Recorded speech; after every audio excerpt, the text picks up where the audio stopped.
एक छोटा सा डिस्क्लेमर मैं आप लोगों को देना चाहता हूँ। मैंने अपने पर्सनल फंड्स और मेरी वाइफ के भी कुछ फंड्स जो है इस फंड के अंदर लगे हुए हैं, यानी कि हमने भी कुछ इन्वेस्टमेंट जो इस फंड के अंदर कर रखी है। अप्रॉक्सीमेटली 50 लाख के आसपास आप एक बॉल पार्क फिगर जो है पकड़ सकते हैं, जो हमारा अमाउंट इन्वेस्टेड है right now HDFC flexi cap fund के अंदर। तो ये डिस्क्लोजर मेरे लिए देना इसलिए ज़रूरी है कि आपको पता हो कि मैं भाई उसी फंड पर बोल रहा हूँ जिस फंड में मैंने भी इन्वेस्ट कर रखा है, और आप लोगों को अपनी सूझबूझ का इस्तेमाल करना है कोई भी डिसीजन लेने से पहले।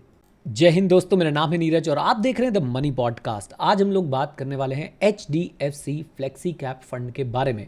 अगर आप लोगों ने इस फंड के अंदर इन्वेस्ट कर रखा है या आप लोग करने जा रहे हैं तो इस वीडियो को पूरा देखिएगा। मैं आपको बताने वाला हूं कि रिसेंटली क्या चेंजेस किए हैं। एक कंपनी में इन्होंने अपनी पोजीशन लगभग 64% से रिड्यूस कर दी है और कुछ नई कंपनीज भी जो है फंड के अंदर ऐड हुई हैं। ये सारी बातें मैं आपके साथ करूंगा। फंड के बेसिक्स से लेकर एडवांस लेवल तक की सारी अंडरस्टैंडिंग हम लोग लेने की कोशिश करेंगे। वीडियो को लाइक कर दीजिएगा। लाइक टारगेट रखते हैं हम लोग 500 लाइक्स का, और मुझे पूरा विश्वास है आप लोग जो है लाइक टारगेट अचीव करा देंगे। आपने क्या करना है, आपने वीडियो देखनी है और आपके जो भी सवाल हो या सुझाव हो वो अपने कमेंट बॉक्स में बताने। और सबसे पहले आप लोग मुझे कमेंट बॉक्स में बताइएगा क्या आप लोग HDFC फ्लेक्सी कैप के अंदर इन्वेस्ट करते हैं या नहीं करते हैं, ये मुझे जरूर बताइएगा। चलिए मैं आपके साथ अपनी जो है स्क्रीन शेयर करता हूं और आपको इस फंड के पहले कुछ बेसिक्स जो है वो बताने की कोशिश करता हूं। फंड मैनेजर की अगर बात करूं तो फंड मैनेजर सेम है, मार्च अप्रैल दोनों में कोई चेंज नहीं आया है। And he is managing the fund since February 1, 2026। नए जो है फंड मैनेजर आए हैं अमित घनात्रा जी। आप लोग मुझे कमेंट में बताना कि ये घनात्रा साहब जो है इससे पहले कौन सा फंड मैनेज करते थे, कौन से AMC के साथ थे, तो मुझे बड़ा मजा आएगा। खास बात ये है कि आप ये देखिए कि फंड कितना पुराना है। 1 जनवरी 1995 से जो है ये फंड चलता हुआ आ रहा है। कैटेगरी आज की डेट में इसकी फ्लेक्सी कैप है। 2013 में रिकैटेगराइजेशन हुआ था। बेंचमार्क अगर आप देखें तो निफ्टी 500 TRI, निफ्टी 500 TRI जो है इसका बेंचमार्क इंडेक्स है। बड़ी इंटरेस्टिंग चीज़ है ये। बहुत कम लोगों को पता है कि TRI क्या होता है। इसका छोटा भाई होता है PRI, और मैं आप लोगों को बीच बीच में थोड़ा सा जो है ना वो मोटिवेट करता जाऊंगा ताकि आप लोग ये चीज़ें सीखते रहें कि आपको TRI और PRI के बीच में डिफरेंस जो है पता होना चाहिए। तो कमेंट्स में ज़रा बता दीजिएगा कि TRI और PRI के बीच में क्या फ़र्क जो है वो होता है। देखिए सीखेंगे तभी हम लोग जीतेंगे, इसलिए बोलता हूँ छोटी छोटी चीज़ें पता कर लिया करो। एडिशनल बेंचमार्क जो है वो निफ्टी 50 TRI। और एक और बहुत इंटरेस्टिंग चीज़ आप देखेंगे, डेडिकेटेड आपको फंड मैनेजर जो है यहाँ पे दिख रहे हैं फॉर ओवरसीज इन्वेस्टमेंट, जबकि फंड की कोई ओवरसी इन्वेस्टमेंट है नहीं, फिर भी जो है वो ध्रुव मुच्छल जी, आई होप मैं इनका नाम सही ले रहा हूँ, ध्रुव मुच्छल जी जो है इनके डेडिकेटेड फंड मैनेजर हैं फॉर ओवरसी इन्वेस्टमेंट्स। इसका भी रीजन आप लोग अगर देखेंगे तो बहुत इंटरेस्टिंग आपको देखने को मिलेगा। चलिए ये तो बेसिक बातें हो गई। NAV में आप लोग यहाँ पे फर्क देख सकते हैं कि 31 मार्च 2026 को अगर आप देखेंगे तो 1996 थी, और अप्रैल में आप लोग देखेंगे तो आपको दिख रही है कितनी, 2137। अब यहाँ पे खास बात आप लोगों को देखनी है कि यहाँ पे आप लोगों को डायरेक्ट और रेगुलर प्लान की NAV जो है वो अलग अलग दिख सकती है। साथ में AUM में भी आपको जो है वो इंक्रीज देखने को मिल रहा है। 91,000 करोड़ से सीधा ये आ गया है 1 लाख करोड़। एक बात मैं आपको और बता देता हूँ, इसी वीडियो के अंदर मैं थोड़ी बहुत टिप्पणी जो है इसके सबसे बड़े कॉम्पिटिटर यानी कि पराग पारिक फ्लेक्सी कैप, ऑल्दो दोनों फंड्स की इन्वेस्टिंग स्ट्रैटेजी में काफ़ी फर्क है, बट मैं उसके ऊपर भी थोड़ी सी टिप्पणी जो है वो कर दूंगा। उसमें हमारी ऑलरेडी डेडिकेटेड वीडियो उनके मंथली चेंजेस को लेकर, वो भी आप लोग जो है वो देखना चाहें तो देख सकते हैं। सो AUM जो है यहाँ पे बढ़ती हुई नजर आई है हमें, NAV भी ऑब्वियसली बढ़ती हुई हमें यहाँ पे नजर आई है। एंड अगर आप यहाँ पे देखें, ये है खास चीज़, एक्सपेंस रेशियो। इसी के पैसे हैं वरना सब एक जैसे हैं। ज़रा ध्यान से सुनिएगा। अगर आप एक्सपेंस रेशियो देखेंगे रेगुलर प्लान में आपको दिखेगा 1.35 मार्च में और 0.68 डायरेक्ट में। ओके, अगर आप अप्रैल में देखेंगे तो 1.35 से 1.27 हो गया है और 0.68 से 0.67 हो गया। अब देखिए इससे कितना ज़्यादा फर्क जो है वो पड़ सकता है। यहाँ पे अगर आप देखें तो आप मान सकते हैं कि ये ऑलमोस्ट इसका डबल के आसपास है, राइट। 90% तो इंक्रीमेंट यहाँ पे दिख ही रहा है साफ साफ। अब ये जो आपको इंक्रीमेंट दिख रहा है ना डायरेक्ट और रेगुलर में, ये आपके पोर्टफोलियो पे बहुत बड़ा इंपैक्ट डाल सकता है। और हमेशा एक लड़ाई जो है वो चलती रहती है कि भाई हम लोग डायरेक्ट में जाएं या रेगुलर में जाएं। मैं यहाँ पे आप लोगों का 1 मिनट लूंगा और आपको इसके लिए परमानेंट गाइड कर देता हूँ। आप अगर रेगुलर में जा रहे हैं, पहली बात आपको पता होना चाहिए कि आप रेगुलर में जा रहे हो। आपको सामने वाला बंदा बताए तो सही कि भैया वो आपसे रेगुलर फंड्स में इन्वेस्ट करा रहा है जहां पे उसकी कमीशन होती है। एक बात, दूसरी बात, वो आपको फिर गाइड करे, हैंड होल्ड करे, वैल्यू ऐड करे तो बहुत बढ़िया है। लेकिन मैं आपको ये एक ना फैक्ट बात बता रहा हूं, मैं बहुत सारे लोगों से मिलता रहता हूं, बातचीत करते रहता हूं। अपनी जो कार वाली कम्युनिटी उसमें मैंने काफ़ी लोगों से बातचीत करी है। मैं एक अपनी गाड़ी के अंदर छोटी सी मॉडिफिकेशन करा रहा था। जो भाई साहब मॉडिफिकेशन कर रहे थे वो बहुत वेल रिनाउंड पर्सन है गाड़ी वाली इंडस्ट्री के अंदर। तो मैंने उनसे म्यूचुअल फंड की उनसे मेरी बातचीत चली। उन्होंने बोला भाई मैंने तो ये 4 फंड में डाल रखे हैं। उनको पता ही नहीं था रेगुलर है कि डायरेक्ट है, और जिसने करवाना था वो रेगुलर करवा के चला गया। उसके बाद उन्होंने कभी उससे बात भी नहीं करी, बस वो एसआईपी पे करे जा रहे हैं। तो प्रॉब्लम ये है, और फंड्स भी सारे ऐसे थे जिसमें ना कमीशन बहुत ज़्यादा मिलती है डिस्ट्रीब्यूटर्स को। प्रॉब्लम ये है कि अगर कोई जेन्युइनली आपकी लाइफ में वैल्यू ऐड कर रहा है और आपको जो है वो हैंड होल्ड कर रहा है तो कोई प्रॉब्लम नहीं है भाई साहब हैंड आपको कमीशन देने में। लेकिन लोग सिर्फ अगर आपको लूट रहे हैं, आपको बता नहीं रहे हैं, आपको गाइड नहीं कर रहे हैं, तो आप लोगों को सेल्फ जो है वो इन्वेस्टमेंट करनी चाहिए। अगर आप भी एक म्यूचुअल फंड इन्वेस्टर हैं मेरी तरह, तो मैं आपको सजेस्ट करूंगा कि आप पावर अप मनी ऐप जरूर डाउनलोड करें और उसमें पोर्टफोलियो इंपोर्ट कर लीजिए। इस ऐप में आपको आपके ही पोर्टफोलियो के बारे में बहुत जबरदस्त इंसाइट्स मिलेंगी, एक्शनेबल इंसाइट्स मिलेंगी। और साथ ही साथ में मैं आपको बताना चाहता हूं कि इसके बहुत सारे फीचर्स, जो इंपॉर्टेंट फीचर्स हैं, वो कंप्लीटली फ्री ऑफ कॉस्ट है। कुछ एडवांस फीचर्स भी हैं जिनके लिए आपको सिर्फ एक छोटा सा सब्सक्रिप्शन अमाउंट जो है वो देना पड़ता है, and that is complete value for money. Don't worry at all. Power up money app download करने का लिंक मैं आपको कमेंट बॉक्स में दे दूंगा। डाउनलोड कीजिए और देखिए आपका पोर्टफोलियो किस डायरेक्शन में आगे बढ़ रहा है और क्या आपको कोई एक्शन लेने की जरूरत है उसकी डायरेक्शन चेंज करने के लिए। अब आप बोलोगे सेल्फ इन्वेस्टमेंट कैसे करें, तो उसके लिए मैं आपको एक सिंपल सी बात बता देता हूं।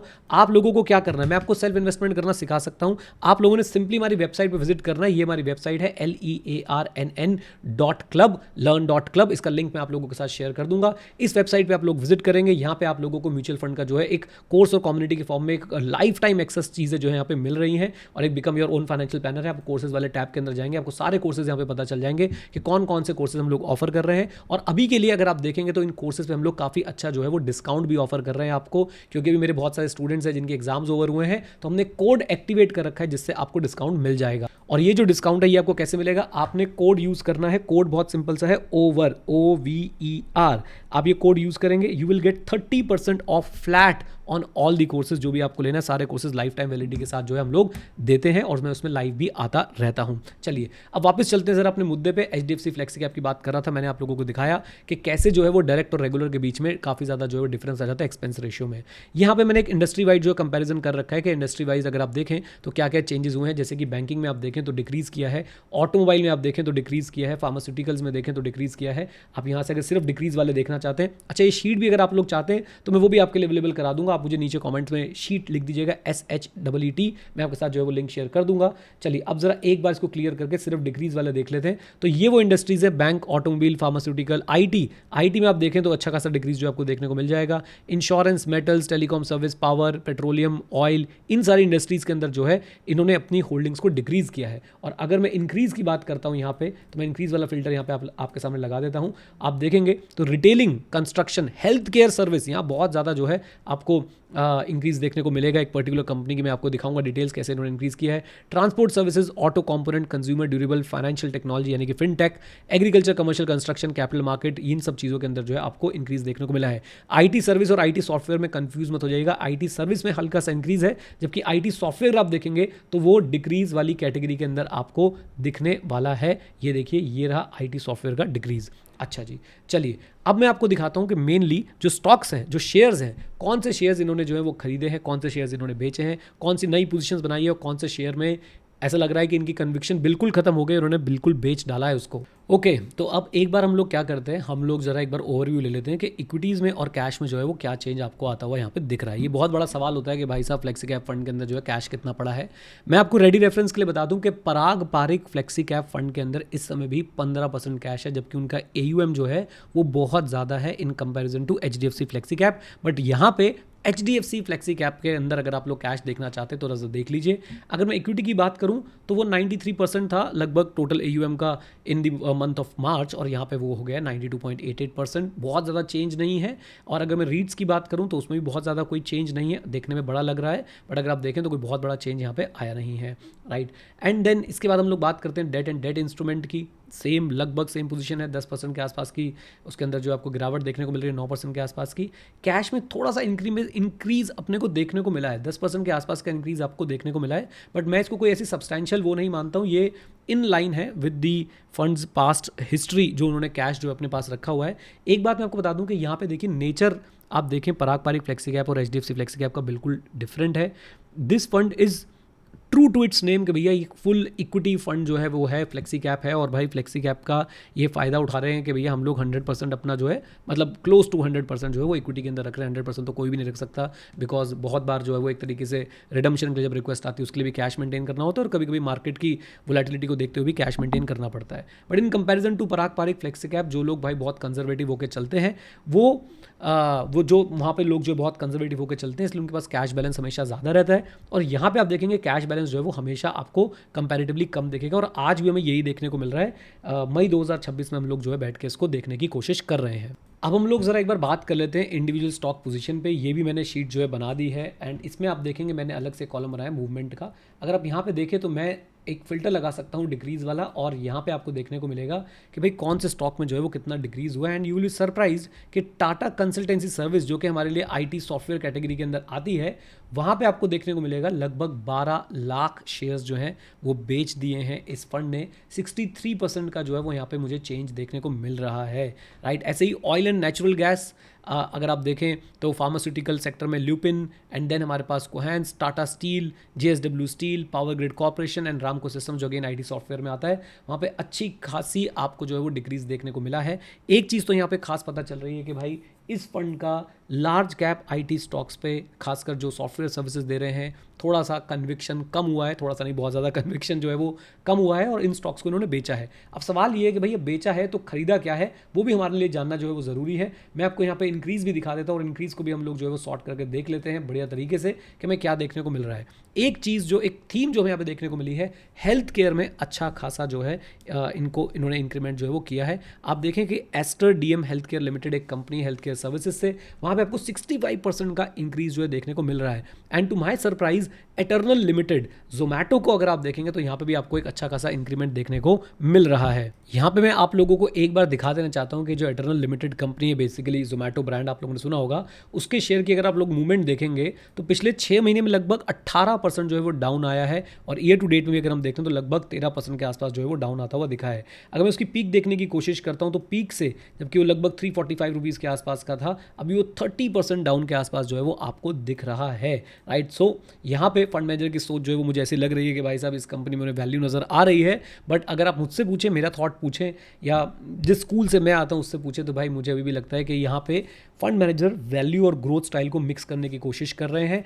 जोमैटो जैसी कंपनी या एटर्नल जैसी कंपनी में इन्वेस्ट करने का सीधा साधा मतलब है कि भैया यहाँ पे ग्रोथ ओरिएंटेड कंपनीज को भी कंसिडर किया जा रहा है। फिर से एक डिफरेंस यहाँ पे आ जाता है, पराग पारिक फ्लेक्सी कैप अगर आप देखेंगे तो वो कभी इस तरह की कंपनीज में इन्वेस्ट नहीं करते हैं। एचडीएफसी फ्लेक्सी कैप जो है वो निरंतर रूप से ऐसी बेट्स जो है वो लेते रहते हैं और सक्सेसफुल भी हुए हैं पास्ट में, ऑब्वियसली कुछ फेलियर्स भी रहे होंगे, बट आप यहाँ पे भी एक डिफरेंस ऑफ इन्वेस्टिंग स्टाइल जो है वो देख सकते हैं कि कैसे जो है वो डिफरेंस आपको यहाँ पे देखने को मिल रहा है कि एक प्योरली वैल्यू ओरिएंटेड है और एक वैल्यू प्लस ग्रोथ को ब्लेंड करने की कोशिश कर रहा है। साथ ही साथ हमें यहाँ पे कुछ और कंपनीज में भी जो है वो इंक्रीमेंट देखने को मिला है, जैसे कि रिलायंस इंडस्ट्रीज है, काफ़ी ज़्यादा इंक्रीमेंट हमें यहाँ पे देखने को मिला है, and Indigo InterGlobe aviation limited की अगर बात करूँ वहाँ पे हमें इंक्रीमेंट देखने को मिला है। हेल्थ केयर एक ऐसी थीम रही है जहाँ पे आपको बार बार इंक्रीमेंट देखने को मिल रहा है, जैसे मैंने आपको बताया, और ये रही आपके सामने बाकी सारी कंपनीज जहाँ पे आपको इंक्रीमेंट देखने को मिला। अब छोटी छोटी कंपनीज के अंदर मैं नहीं जा रहा हूँ, मैंने आपको एक बेसिक आइडिया दे दिया है कि कहाँ पे ये लोग जो है वो इंक्रीमेंट कर रहे हैं।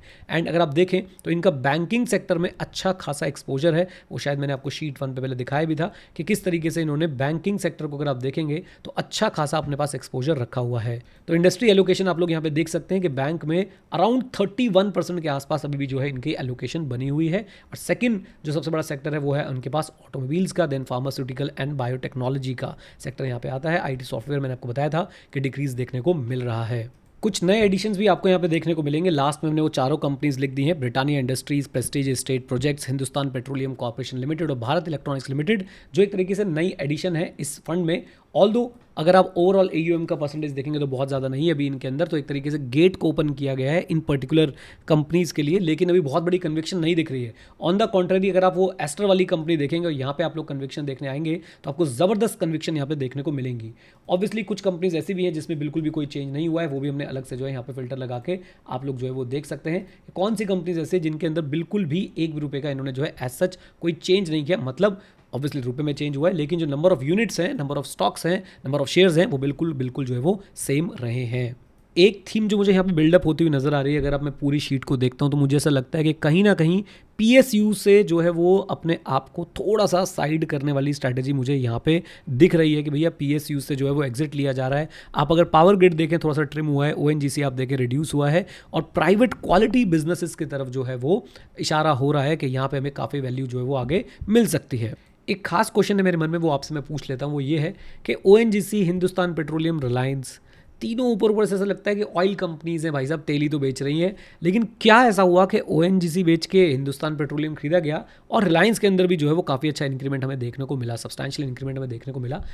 इसके पीछे का राज है बिजनेस मॉडल। ये क्वेश्चन मैं आप लोगों के लिए ओपन छोड़ता हूँ कि आप लोग मुझे समझाएं कि क्या है बिजनेस मॉडल और कैसे जो है ये बिजनेस मॉडल इम्पैक्ट करेगा अभी वॉर के दौरान इन कंपनीज की अर्निंग कैपेसिटी को, कैसे जो है वो इम्पैक्ट करने वाला है। अब सबसे बड़ा सवाल आता है कि भैया हम अगर इन्वेस्टर हैं HDFC फ्लेक्सी कैप में तो हम क्या करें, और इसको छोड़ के पराग पारिक फ्लेक्सी कैप में चले जाए क्या? देखो, अगर आप लोग लंबे समय से इन्वेस्टर हैं इस फंड के अंदर तो मैं आप लोगों को ना एक फंड की परफॉर्मेंस वाला भी जो है यहाँ पे दिखा देता हूँ। ऑल दो मेरे पास जो है वो रेगुलर वाला इस समय आपको यहाँ पे दिख रहा होगा कि भाई रेगुलर वाली स्कीम की परफॉर्मेंस यहाँ पे आपको दिख रही होगी। एक बार ज़रा देख लीजिएगा HDFC फ्लेक्सी कैप, एंड यहाँ पे एक मिनट रुकिएगा ज़रा, मुझे दीजिएगा, ये लीजिए, सॉरी, ये जो है वो डायरेक्ट जब आप इन्वेस्ट करते हैं उसकी परफॉर्मेंस है। आप अगर देखना चाहें तो स्कीम के रिटर्न पिछले एक साल में 1.90% रहे, घबराने की जरूरत नहीं है। पिछले एक साल में भाई सभी की हालत खराब है। 3 साल में 19.55, और मुझे लगता है सबसे अमेजिंग फिगर्स जो होते हैं वो ये होते हैं लास्ट 5 और 10 ईयर्स, क्योंकि जनरली हम लोग जब अपने फाइनेंशियल गोल्स प्लान कर रहे होते हैं वो 5-10 साल के लिए होते हैं,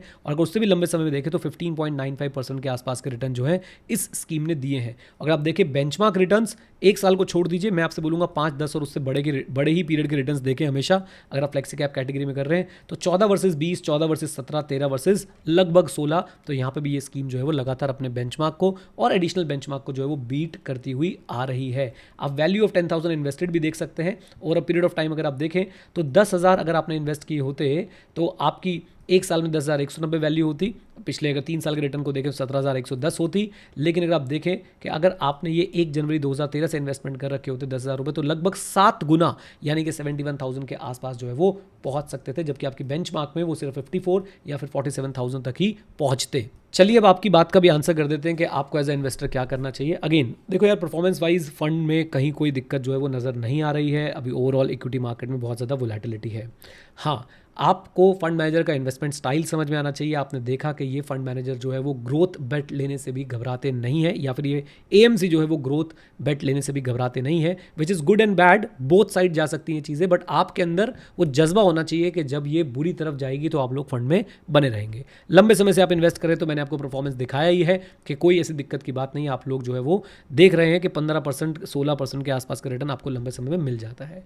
तो अगर आप थोड़े से एग्रेसिव इन्वेस्टर हैं, ग्रोथ बेट से नहीं डरते हैं, और आप लोग फ्लेक्सी कैप कैटेगरी को लाइक करते हैं, जो कि करना चाहिए आपको, तो आपके लिए बहुत बढ़िया फंड है। आप इसमें इन्वेस्ट कर रहे हैं, बने रहिए। और इन्वेस्ट करना चाहते हैं तो डेफिनेटली अपने फाइनेंशियल एडवाइजर से या फिर खुद सीख के आप समझिए इस फंड के बारे में और इन्वेस्ट कीजिए।